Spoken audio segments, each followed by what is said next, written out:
too many other major challenges. That's why I ask all the time, who sees us and who hears us?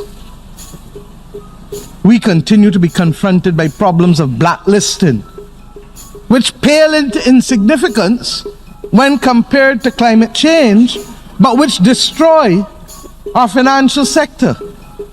The illicit flow of weapons, such that the ease with which people can go into public spaces and shoot and kill others is now regarded as just another item on the news because we promote profit in the manufacture and trade of guns and weapons, of non-communicable diseases that strike down our people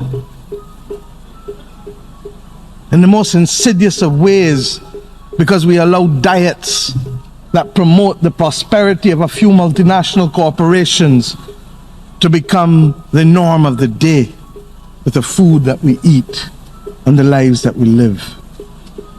And in the case within our own community, Belize and Guyana continue to face challenges to their territorial integrity. I suppose people feel that because we have talked so long about Belize and Guyana and Cuba, that we can continue to talk about climate change and these other things, and that it is okay for it to be another tick on a UN General Assembly speech. These are all threats to our stability, to the people's stability in our lands. But you know, since last we met, there are other instances and circumstances, not of our making, that may yet destabilize us. And we say it over and over, but we ask who is listening. And you know, we don't come with tales of war only. The Caribbean has produced excellence. It really has. Nobel laureates, sportsmen who have excelled and are the best in the world of their type, artists, the best in the world of their type, leaders who have inspired previous generations and current generations. We don't come here as a proud people asking for handouts. We don't want and will not be mendicant. What we want, no, what we need is fiscal and policy space.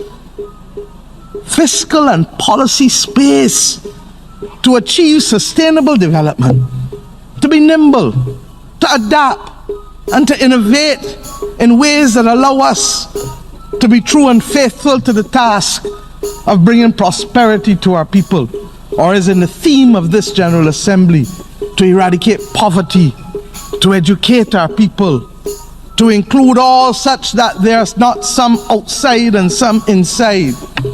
We want an international order equally that recognizes that there must be different policy prescriptions to suit the circumstances that we all have.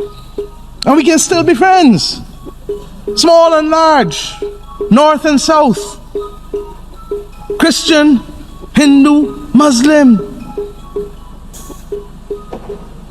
all different races, all genders. An equitable and just international order that is truly built on the principles of justice and fairness for all and not just for some. A United Nations that recognizes that as 74 years old we must be able to have difficult conversations as mature people and solve them. Many in the developing world were persuaded or required to abandon policies that were designed for the majority of our population to be transformed. And those policies were fashioned to adopt a consensus that was settled in Washington, D.C. and named thereafter. And that ultimately, regrettably, was about the consolidation of wealth in the hands of a very few. That's why we have seen the growing inequality that we have seen in the world over the last few decades. That is why too many people over the world have become cynical about governments and about the benefits that they can bring to them. The fueling of the greed of a few threatens to undermine what little gains we have made since independence. And we judge ourselves harshly because independence is a recent phenomenon for us. Others who have taken 150 years to get where they have gotten are still stumbling and falling. And you want to judge those who have had less than 50 or 60 years to operate in a world that has not been made in their image and that does not reflect their interests. This is the fate, my friends, of simply too many. And Mr. President, despite our small sizes, the 14 countries of the Caribbean community have been able to play leadership roles of international import. I can't stand here today without talking about St. Vincent and the Grenadines, that has become the smallest nation of the world ever to be elected to the Security Council to sit on it. We are proud of them. In addition, and I want to speak to this, because when CARICOM was confronted with the unfolding situation in Venezuela, I accompanied the then chairman of CARICOM, the Prime Minister of St. Kitts and Nevis, as well as the Prime Minister of Trinidad and Tobago, to meet in this building with the UN Secretary General in January of this year. And we met with many delegations, and some said we were wasting our time, and some said the time for talk was already over. And we said then, as we say almost 9 months later, the time for dialogue, the time for talk, my friends, can never be over in a world that wants peace and prosperity.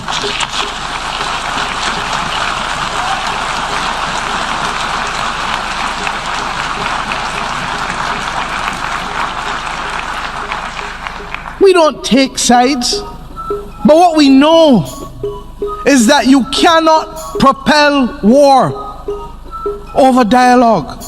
The people of Venezuela must be allowed to decide their own future in accordance with the principles of the United Nations Charter. Principles of non-intervention, non-interference, prohibition of the threat or use of force, respect for the rule of law, human rights, and democracy. It is regrettable that other multilateral organizations have not followed their own charters. And that is what makes the actions of our Secretary General of the UN more laudable, for refusing to breach his own charter and take actions even though member states have hurled into the recognition of those unelected. Our Caribbean Sea must remain a zone of peace, and for that we shall fight.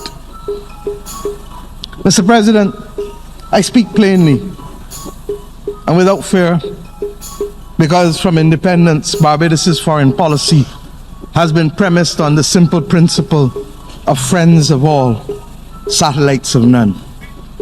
Barbados, therefore, has always remained and will remain proud to have Cuba as a treasured friend. Welcome, everyone. Thank you for tuning in this indicator commentary. And if you are new here, don't forget to subscribe, like, and share those videos, and continue following this channel as we are heading to 10,000 subscribers. So thank you. And today I begin with the question: what if the global system was never designed to work for countries like those in the Caribbean? What if the climate crisis, rising debt, and economic inequalities are all connected to rules written decades ago by the world's most powerful nations? Now, so in today's video, we examine a powerful and thought-provoking speech by Barbados Prime Minister Mia Mottley, who makes a passionate case for transforming the global financial and political order. Her message goes far beyond Barbados. It speaks to the future of the Caribbean, Africa, and the entire developing world. So stay tuned as I dive deeper in this video. Don't forget to subscribe, like, and share. Thank you. Dear friends, we are one, and we come today as one human family, sharing one planet, intent on building together a common future based on shared hope, mutual interests, consciously working together to find common solutions. Our interconnectedness has long been recognized in spiritual traditions and practices around the world, and in the philosophy, the African philosophy of Ubuntu. Desmond Tutu explained that it is the expression that my humanity is bound up in yours. I am because you are, I am because we are. This interconnectedness compels us, as it did generations before us, to find the moral courage and take the decisive steps to end the horrors faced by humanity and to create new structures and new opportunity. Generations before us ended wars. They canceled debt. They dismantled slavery. They ended apartheid. They acted to stop genocide. They declared all people equal, and they gave women the vote, and they ended colonialism, and they built new nation states. They generated prosperity from deep poverty. I ask you today, will we summon the global moral strategic leadership necessary? I want to congratulate the Secretary General and his deputy and the team of ambassadors from Namibia and Germany who have led us safely to this pact over the course of the last 2 years of negotiations. My friends, we will not succeed in overcoming our existential challenges if we are not prepared to change the global governance structures that are rooted in the outcome of World War II and have become unsuited to today's world. The distrust in our institutions of governance, the mistrust between the governors and the governed, will continue to foster social alienation the world over at the very time that we need to find as many people as possible to shape a new world. Not governance, but people. This approach to governance reinforces the notion that it is acceptable to have first-class and second-class citizens, a notion that we all find, I hope, repugnant. The tentacles of power today remain almost as it was a century ago. If, my friends, we do not create the space and the new voices are not heard, we will not secure the transformation needed to save people and to save planet. What the world needs now is a reset. What the world needs now is a little more love. A reset to embrace our common future. A reset that allows us to work together to navigate spaces together. We've seen the floods and the hurricanes, the droughts, the wildfires. They've affected us all. The failure to share the world's resources, which are more than adequate for everyone, will continue to drive us to war and to social disintegration and to migration. The absence of access to digital technologies and even basic electricity in Africa will condemn us to living in two separate worlds and may even, with AI, if unregulated, threaten completely the existence of human civilization as we know it. We know what the world needs, as I said. And what our people want to hear from us today is that we can overcome these challenges by working together, and that the visible actions that are necessary are being agreed today and tomorrow to secure the future in this pact. But our people know instinctively that this will only be talk unless there's a fundamental change in what we do and how we do it, in who is seen and heard in the corridors of decision making. And that is why we continue to propel the Bridgetown Initiative as a serious reform for changing the rules of the game, shock-proofing vulnerable economies, and indeed securing sufficient to have the SDGs and, of course, the climate crisis be confronted. Now is the time for us to choose hope and love over hate and division. We can change this global governance system. We can change the structure and focus of the international financial system. We can make both fit for purpose for the majority of world's people, not just a few. It doesn't require new technologies. It requires action and humanity. Accepting that we are human together, that we are because of each other, and that we can, in this generation, secure the future of human progress. And I truly believe that we can, because we, the peoples of the world, have no other choice and no other planet on which to live. Elephant in the room, what a lot of Western climate diplomats tell me is that Leaders like yourself also carry a responsibility. Why are vulnerable countries still so debt-stricken? Why is there still corruption? What is your response to that? You really want me to answer you? I do. Okay. Why is it that every time we talk about countries from the South, the first allegation is corruption? Last time I checked, in the USA and the UK and Europe, they're riddled with corruption, but nobody says that they're not capable of achieving their objectives because of corruption. Why is it that we're not talking about the fact that these countries became independent, having allowed those countries that colonized them to extract significant portions of their wealth, such that we had no proper housing, no proper education, no proper healthcare systems, no proper legal systems, no proper across the whole street, and certainly nothing to do with building social capital like community development and cultural enterprises. And what has happened is therefore that we have spent the time since independence trying to give our people what the global north has taken for granted and has supported by the extrication of centuries of wealth to give their people out of our blood, sweat and tears. Now, when our blood, sweat and tears finances the Industrial Revolution, and the Industrial Revolution then causes the climate crisis, and then I have to pay for the consequences of the climate crisis because of the Industrial Revolution financed by our blood, sweat and tears, then I think they have no moral authority to tell me anything about the financing of the climate or about why we don't have enough. Is it anger over this that fuels your energy? Anger? Absolutely not. Unfairness, lack of justice. I'm not angry. I'm just disappointed that humankind still wants to believe that there's one world for a set of people and another world for another set. You cannot appreciate what we're going through if you don't have knowledge or people at the table for consultation. And very often people will make decisions, for example, that may affect small island developing states who constitute a quarter of the world's states without actually knowing the implications.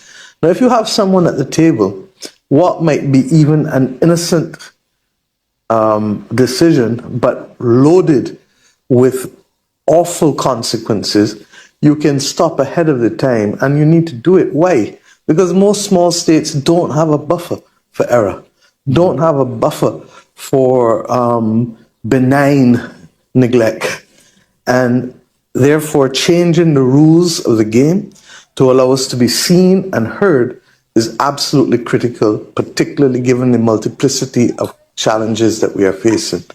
Most of these countries started without a development compact. They started having been the victims of the extraction of wealth for centuries. It therefore meant that you had undeveloped systems of education, undeveloped systems of healthcare, no housing, very limited capacity in terms of the treasury. And then you all of a sudden ask them to adjust to these multiplicity of global challenges, very little of which they've contributed to, and then say, go and incur more debt.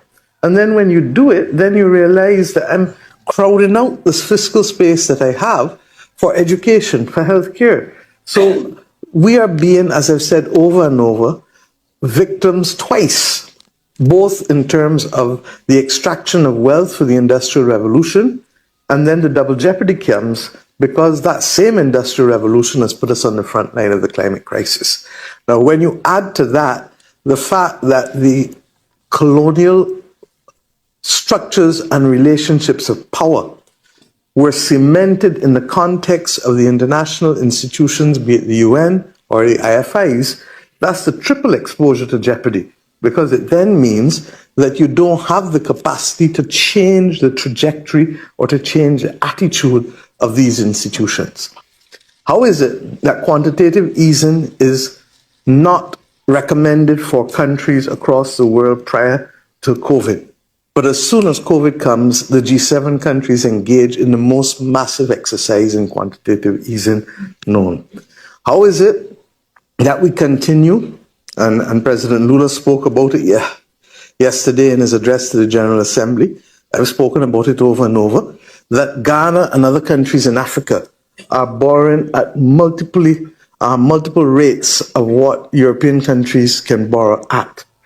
in circumstances where the needs are greater and in circumstances where there is no clear explanation. You can tell me about safe assets and you can give me all the technical language. But when all is said and done, there is a fundamental disparity. How is it that carbon market prices in Guyana are at $6 and $8 a ton, but in Europe in excess of $100 a ton? There is need for a fundamental reset first in terms of the need for equity and the removal of disparity of treatment. Then there is need to come now to the mechanics of how, that's why I asked you how frank do you want it to be. Frank.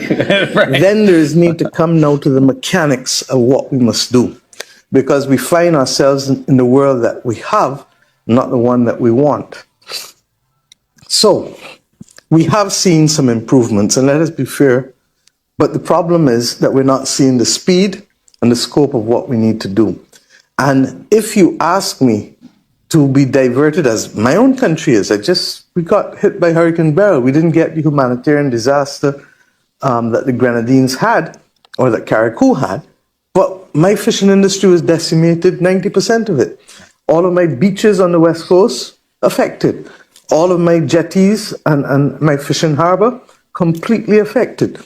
So I know how to find money to divert, to fix a harbor, a fishing harbor, and I still have to, because of the circumstances of that harbor, it remains vulnerable, so I've got to build a new one as well. But I can't just go straight to the new one, because the new one needs 18 months of studies before I can do anything. So I've got to repair immediately and plan for building. But that money would have been otherwise spent with the fiscal space that I need to have in areas of healthcare, or in fighting crime, or in building education. Yeah. So I give you that example where harsh choices have to be made, and where very often the best made plans are put aside, not because of anything we have done, but because within 72 hours you're told, get yourself ready. God knows what's going to happen in Cuba and Florida with Helen as we speak. And what we're missing is that's just the heart attacks. Let's deal with the chronic NCDs of climate. That's water, drought. That is wildfires. The other things that are literally decimating the capacity of communities to live. And the big one, and you and I have talked about this in DC, is the role that the absence of insurance, affordable insurance, will play in completely changing the deal, because the whole financial system is premised on, if I want a mortgage, I need insurance. If I want to borrow from a bank, I need insurance. Well, if you're not underwriting risk for wildfires anymore in California, and you are either increasing the cost of premium or not underwriting risk for hurricanes and floods in certain parts of the US, people will just move to another state. But in my country, and in the other sovereign countries of the Caribbean, where are they going to move to? The reality is that we've seen where the benefits have been. But because some of these benefits have not sufficiently trickled down to the people who need it at the bottom, we have the rise of populism, and let us call it for what it is. The bias against migration is rooted in historic injustices and attitudes. So we need to be able to sell and to explain to people how they benefit. The truth is that a trade war between China and the US just puts the whole world at risk. And that's not in anyone's interest.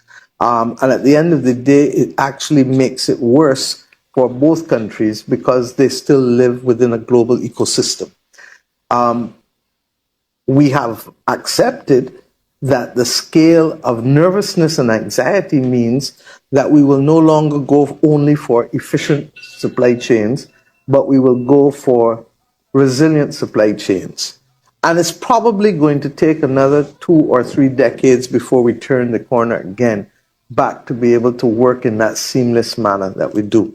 When you ask us to deal with financing of net zero, people forget that we're already highly indebted countries, most island states.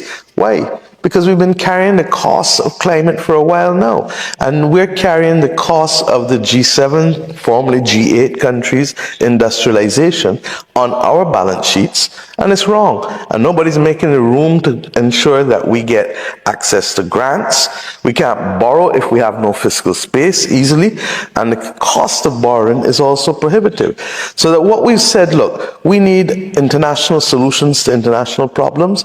We need an international balance sheet that takes away this debt, because when we do it, we crowd out our development and the SDGs being part of our national program. And that is our present. That's not our future. So that if we can resolve these issues in an equitable way, let's take private law.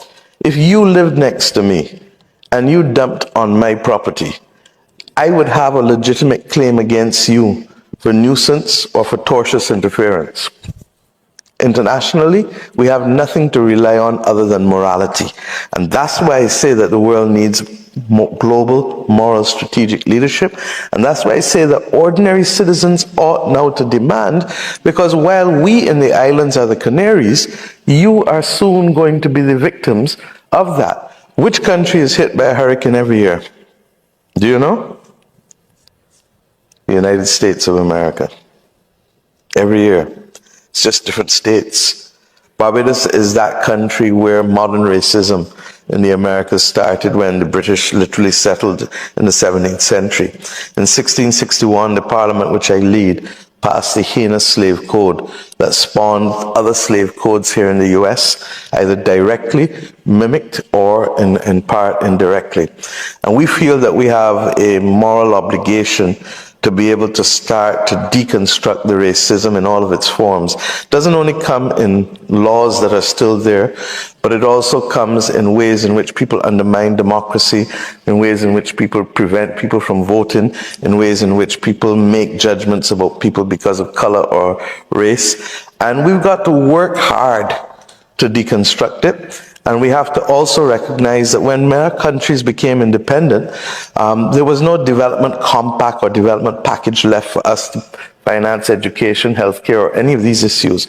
But when the slaves were emancipated, 20 million pounds was paid to the slave owners, and then by reason of a 4-year apprenticeship scheme, another 27 million pounds of free labor was given. Now, if we were to take the example of Haiti, which is perhaps the most egregious example there is, where the French government took back from Haiti, and I think New York Times did an article recently. Very powerful, yes. That's right. So you know that even though Haiti declared independence, they then had to pay the French government for a significant period of time a portion of their customs duties. And yet Haiti today has never recovered. And we have to ask ourselves, can we accept that the Industrial Revolution was financed by the blood, sweat, and tears and money of developing countries, and at the same time causes the climate crisis today? And it's a case of double jeopardy. So we had the wealth taken from us, and now we are facing the consequences of that wealth's impact on the Earth's climate. It's wrong, just simply wrong. Not just talking the talk will mean. We come to Paris today with a heavy heart, but with hope. We come to Paris today not to reinforce the divisions of the past, the orders of the past, but we come to Paris to identify the common humanity that we share and the absolute moral imperative to save our planet and to make it livable. We don't need a lot more words today. And quite honestly, I don't know that I have it in me to give more words. As I speak to you, my country, that of St. Vincent and the Grenadines and others in the Caribbean, in the Eastern Caribbean, are under a tropical storm watch for Tropical Storm Beth, literally. Yesterday, I had to decide whether to stay or to go. And I chose to stay because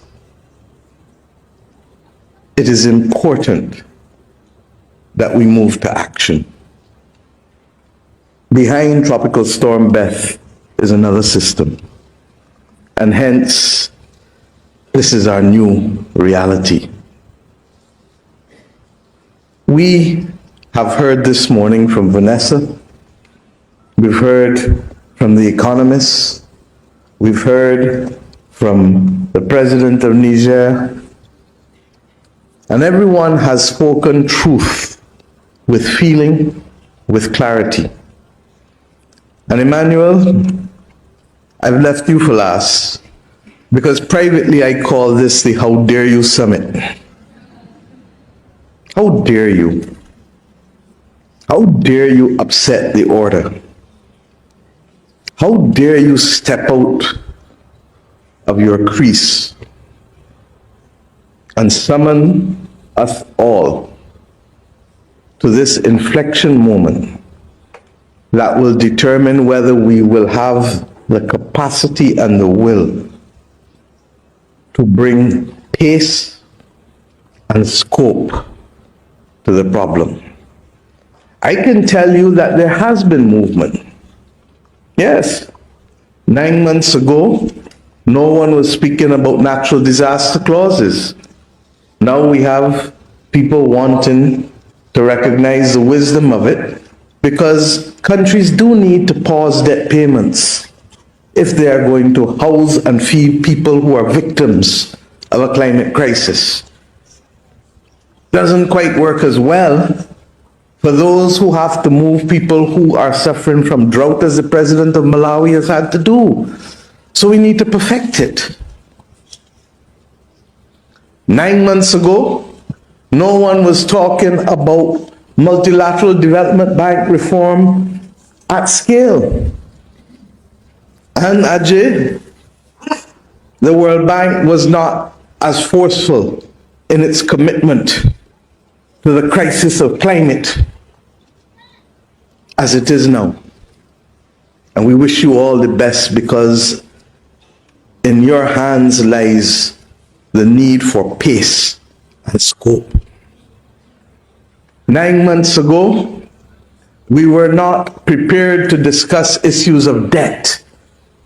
And Kristalina, when no one else was stepping up during the pandemic, yes, you led the way, recognizing that your duty was not only to deal with the symptoms of the balance of payments problems, but to go back to the treaty and its underlying objective of securing growth and macro and financial and economic stability. But what is required of us is not simply to mark a card for progress. As we heard from Vanessa, what is required of us now is absolute transformation and not reform of our institutions. And that transformation is required because while the world knew since the 1890s that we were facing the warming of the climate, we chose not to heed the advice of scientists. And that which could have been done in more than a century is now being reduced to be done in less than a decade. And Secretary General, my heart bleeds for you, because yours has been almost that constant voice in the wilderness. But I say to you that it has not been in vain. As you heard from President Macron this morning, there is now the beginning of the understanding that poverty and climate cannot be separated, that education and climate cannot be separated. And later today we will go into the details of what that action must look like, much of which we have put in the Bridgetown Initiative, not because we believe we have the answers alone, but simply because we had the will to pull people together and say, let us discuss these issues and let us make enough noise consistently to command the attention of those who must speak and who must act. I ask us today not to leave Paris without understanding that the bolstering of the political ambition that is required must secure transformation and not reform.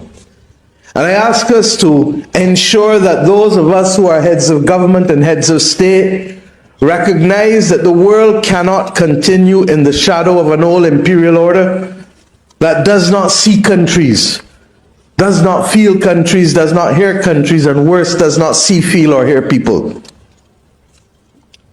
I ask us today to recognize that we cannot come to Paris but let our directors go back to the IMF or the World Bank and it be business as usual. They do not act in their own interests.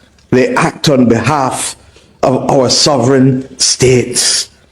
And that is why we speak not only to the need for money, we speak to the need for the reform of the governance systems. Because when these institutions were founded, our countries did not exist. And we speak for a complete transformation of securing the sources of capital, as unpopular as it might be to voice it. We do not ask for the bankruptcy of private companies. That's not our wish. But we do ask for everybody to share the burden so that we can share the bounty. And it therefore means that simply relying and holding only governments accountable has run its course. And what is necessary now is for us to bring to the table also multinational corporations whose balance sheets dwarf more than 2/3 of the world's states. That is the world we have created out of the last century. And if we don't recognize that they cannot be left out of the equation, I'm coming. If they don't recognize that they cannot be left out of the equation, then we have no desire to solve the problem. And we thank philanthropy for what they do, but it can't only be what they like. It has to be what the world needs. And I hope that we leave Paris, therefore, not only secure in our determination to protect the planet, to protect the biodiversity, to protect people, but to recognize that if we do not act today at scale, with pace, we will not be able to get there in time to save more people. Let us, as the representatives of our people, at this most unique time in the history of civilization, not only do the right thing, but do it in time and do it for the right reasons. Now, Mia Motley begins by highlighting the urgent challenges facing small islands nations, especially the growing threat of climate change. She points out that countries like Barbados have contributed very little to global carbon emissions, yet they are among the first to experience devastating hurricanes, rising sea levels, and increasingly severe weather. Her central argument is simple. Those who contributed least to the problem should not bear the greatest burden. She then shifts to a broader criticism of the current global governance systems. According to Motley, many international institutions were established after the Second World War and continue to reflect the interests of a small group of powerful nations. As a result, many developing countries remain underrepresented in the decisions that shape the global economy. She argues that these outdated structures must evolve to better reflect today's realities. Another major focus of her speech is economic injustice. Motley explained that many developing countries continue to struggle with heavy debts burden that limit their ability to invest in essential services such as healthcare, education, infrastructure, and climate change resilience. She argues that this debt is not simply the result of poor management but is deeply connected to a history of colonial exploitation and unequal economic relationships that extracted from wealth from many regions of the world. To address these challenges, Modley promotes the Bridgetown Initiative, a proposal aimed at reforming the international financial system. The initiative seeks to make global financial more accessible and affordable for vulnerable countries, allowing them to recover from natural disasters, adapt to climate change, and pursue sustainable economic development without falling deeper into debts. Rather than asking for charity, she calls for fairness and reforms that create equal opportunities for all nations. Throughout her speech, Motley repeatedly emphasizes that global problems require global solutions. She rejects the idea that countries can solve today's interconnected challenges in isolation. Instead, she calls for greater international cooperation built on mutual respect, shared responsibility, and justice. One of the most memorable moments of the address is her reference to the African philosophy of Ubuntu. She believes that our humanity is interconnected. She argues that the world needs a moral reset where compassion replaces division, cooperation replaces competition, and humanity replaces that everyone's future is linked. Motley also stresses that reform is not only about economics, but about restoring dignity to billions of people living in developing nations. She urges world leaders to rethink the rules governing international finance so that countries facing climate disasters and economic shocks have a genuine opportunity to recover and thrive. The speech concludes with a strong appeal for courage and leadership.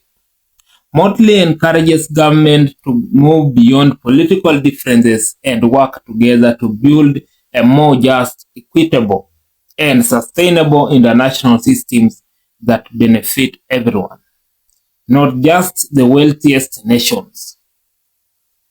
The video's creator responds by praising Mia Motley as one of the Caribbean's most fearless and outspoken leaders.